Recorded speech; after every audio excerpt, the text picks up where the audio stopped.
Welcome to Ebas Gallery. Let us praise the virtues of simplicity.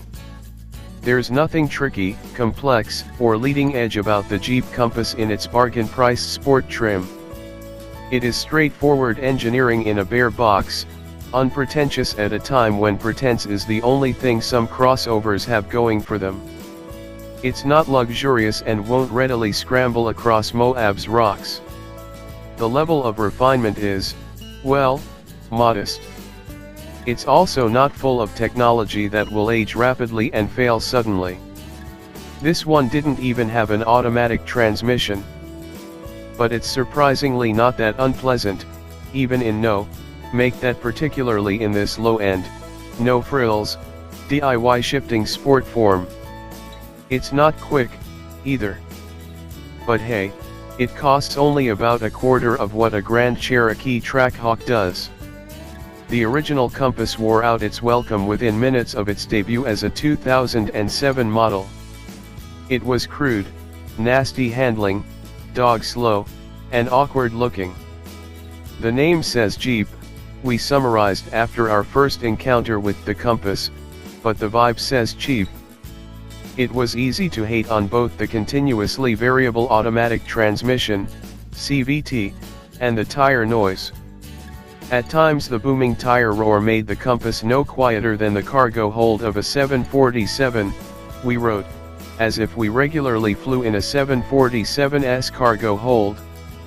The Compass's fraternal twin, the boxier Patriot, was no better. The Patriot is gone and already pretty much forgotten. But after 10 grim seasons, the front-wheel drive-based Compass has entered a second generation. On the whole, it's an aesthetic success. The bodywork has a mini Grand Cherokee vibe, with squared off-wheel openings, a handsome greenhouse and a rugged countenance. The Sport doesn't carry much decoration or the contrasting black roof of fancier Latitude, Trailhawk, and Limited models. The cheesiest elements in the design are the dinky 16-inch wheels, which drown in the gaping maw of the wheel wells. Those wheels are wrapped in 215/65R16 all-season rubber that apparently has signed a non-aggression pact with every possible on- and off-road surface.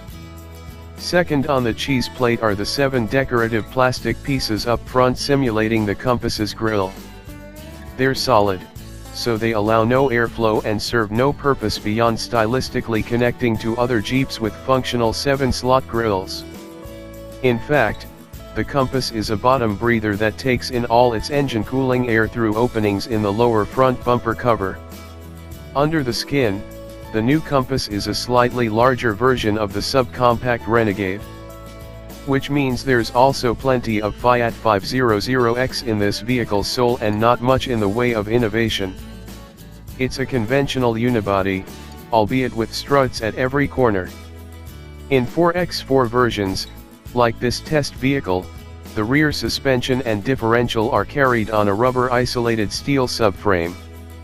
The Compass's 103.8-inch wheelbase is 2.6 inches longer than the Renegade's, and at 173.0 inches, the Compass is 6.4 inches longer overall but no wider. The longer wheelbase helps the Compass ride better than the Renegade but not by a wide margin. All Compass models are powered by Fiat Chrysler's Tiger Shark 2.4-liter inline-4, rated at a so-so 180 horsepower. It doesn't inspire much affection, but it's not miserable in its work, either. It has a red wing boot sort of charm. The previous Compass used an utterly annoying CVT in most versions. But the new Compass has stepped up to a 6-speed automatic in front drive models and FCA's sometimes frustrating 9-speed automatic in 4x4s. But our test example had the standard 6-speed manual and it is by far the best choice of the three. The C6356 6-speed manual's lower 4 gears are relatively closely spaced, with 5th the 0.85:1 overdrive and 6th an off-the-cliff 0.67:1 overdrive. What's good about this Italy-made transmission is that the manual operation allows the driver to hold any gear as long as they would like. That's an enormous advantage with an engine that peaks at only 175 lb-ft of torque and needs to spin at 3,900 rpm to achieve that figure. In low traction situations, it makes maintaining forward progress far more straightforward than with an automatic. And the shift action is pretty good. The stick moves with little effort, always finds the gears it's supposed to find, and the clutch pedal's action is light. No, it doesn't operate with Glock-like certainty, nor does it have the playful character of the 6-speed manual in a Mazda Miata. But up against the competition in its segment, the Compass is an engaging driving companion. The Compass's ace in the hole. Okay, maybe it's more like a Jack or a Queen is the active drive all-wheel drive system. In the Compass, Jeep reserves a more sophisticated system for the off-road oriented Trailhawk, but the single range system in the Sport is enough to keep the vehicle out of trouble in most sloppy situations.